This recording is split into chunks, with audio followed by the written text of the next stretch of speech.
Hello and welcome to Elizabeth Seer's podcast, where we discuss tarot and astrology, along with other energetically interesting stuff. I'm your host, Elizabeth Seer.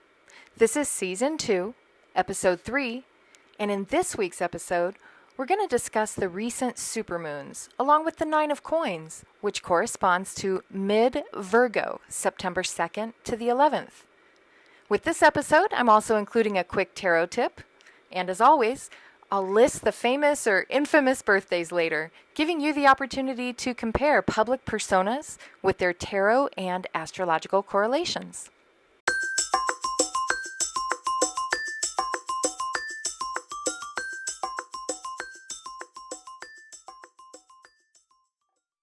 First, let's discuss that blue supermoon we just had on August 30th.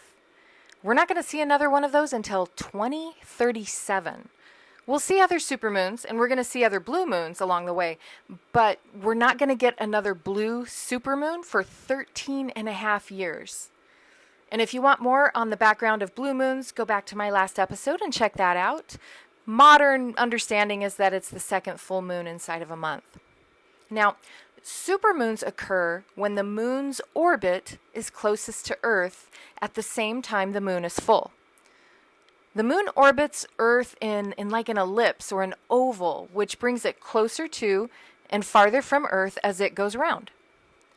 The farthest point in this ellipse, or top of the egg, as I see it, is called the apogee, and it's about 253,000 miles from Earth on average.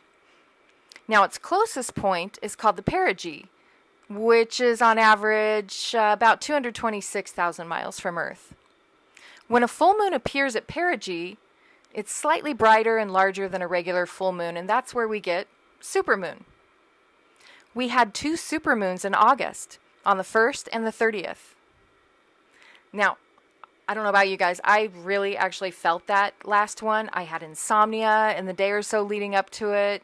That blue supermoon really got me. And I've heard of a lot of other people who were extra sensitive at the blue supermoon as well. So I'd be interested to hear how you guys fared through it. I was fine.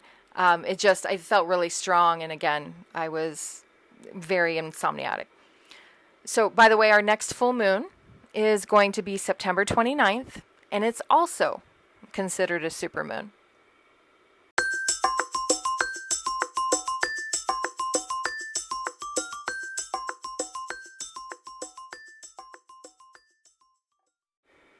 Now let's talk about the Nine of Coins.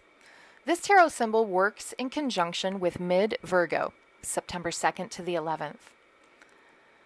Those born during this time can work more easily than the rest of us toward disciplined success.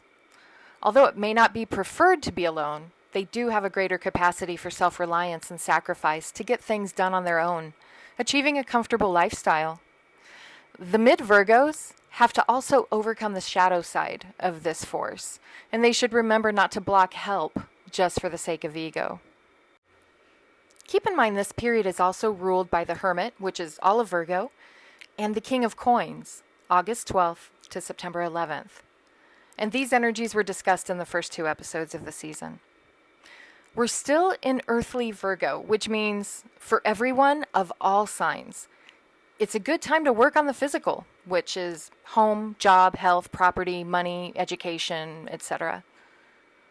In the time of the mid-sign, September 2nd to the 11th, or the time of the Nine of Coins, you should push through with a physical endeavor on your own. Show the world and yourself that you can do it. Organize your material affairs through discipline, taking charge of your future, and becoming more independent. Use this time to create a pattern of success for yourself, enjoying the richness of life, which only you can create for you. As always, but especially during the sun's move through an earth sign like Virgo, don't forget the role of nature in health and healing. Get outside. Put your feet in the grass. Ground yourself. Hug a tree. Feel the sun on your face. Just don't forget your sunblock and sun safety. Get in touch with your body from the bottom of your feet to the top of your head. And know that as long as you're using your energy and the energy of that around you wisely, you're creating the world you need. And hopefully helping others as well.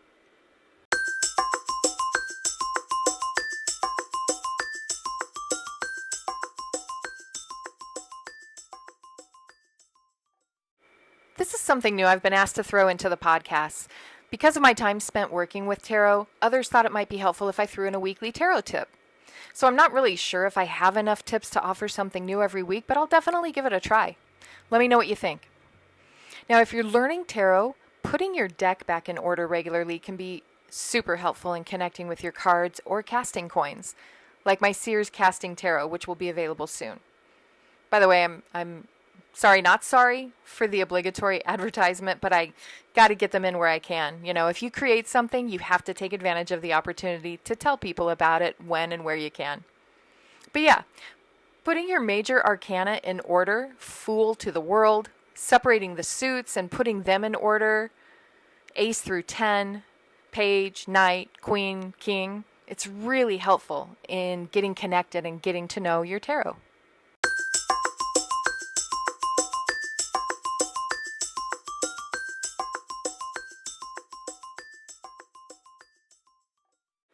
It's famous birthday time! Here's a random, out-of-order list of famous or infamous mid-Virgo characters and celebrities born September 2nd through the 11th. This list does not mean I agree or disagree with a person's words or life choices. It's simply to educate you on the mid-Virgo personality, for good or ill. Now, as mentioned in an earlier Virgo podcast, two people so nice, I do have to mention them twice, Keanu Reeves and Salma Hayek. Charlie Sheen, Kaya Gerber, Shaun White, Ferdinand Porsche, and yes, the founder of the car company, Mark Ronson, Kim Thale, and for those of you who don't know grunge, shame on you. Not really. Kim was the lead guitarist and a co-founder of Soundgarden. Louis Napoleon Bonaparte, American gangster Mickey Cohen, Henry Ford II, the longest reigning monarch in France, also known as the Sun King, Louis XIV, Jesse James, Raquel Welch, Jane Addams, Joseph P. Kennedy, the father of JFK, RFK, and Teddy, among others, Macy Gray, Rosie Perez, daughter of Henry VIII and Anne Boleyn, Queen Elizabeth I,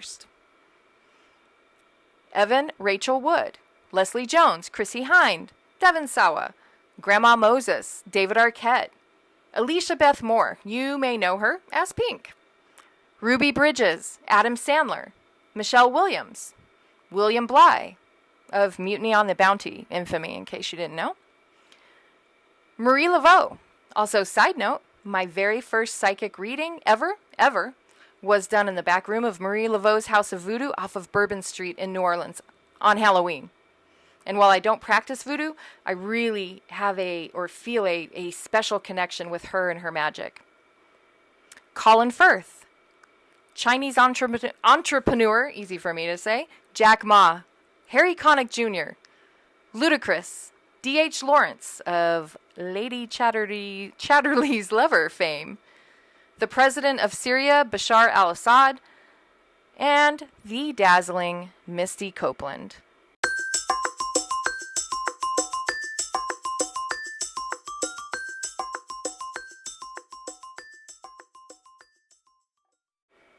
Next week, while in the last decan, or the last third of Virgo, we move into the time of the Queen of Swords, September 12th to October 11th.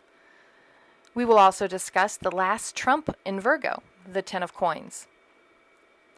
Also, keep in mind we are still in a Mercury retrograde phase, ending the 14th of September, but with that shadow period, it's more like the 20th or so.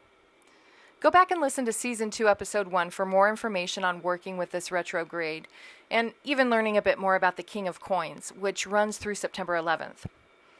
We're also working with that hermit energy throughout Virgo, as explained in the last episode, Season 2, Episode 2. Remember, I'm a 5-star tarot and psychic reader. You can book a session with me by visiting elizabethseer.com, and that's Seer, S-E-E-R.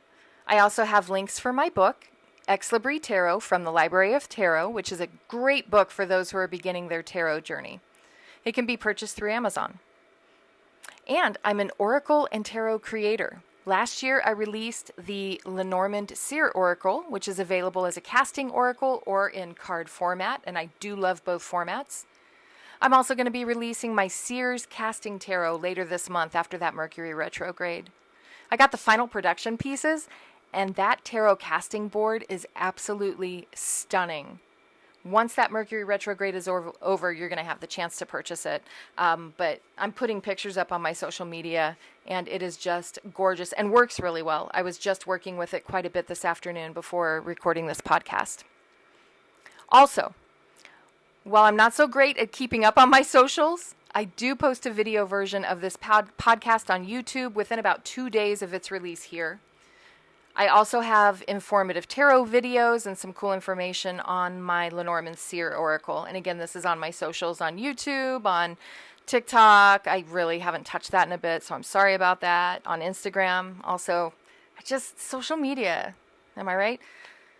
If you're interested in different readers or types of readings, my team of chicks with spiritual gifts or my team at Chicks with Spiritual Gifts might fit the bill. Kimmy, Lindsay, Sheila, and I, we're all working with Terry's sister Nikki to continue Terry's legacy of reading for others and sharing our spiritual gifts with the world. So you can visit chickswithspiritualgifts.com and you can find more information there. Or you can even schedule a reading with really one of our fantastic intuitives. I really hope you've been enjoying the new season of this podcast, because I've been enjoying getting back to it after a couple of years off dealing with grief and change. You've been listening to Elizabeth Seer, and I'm grateful for this time with you.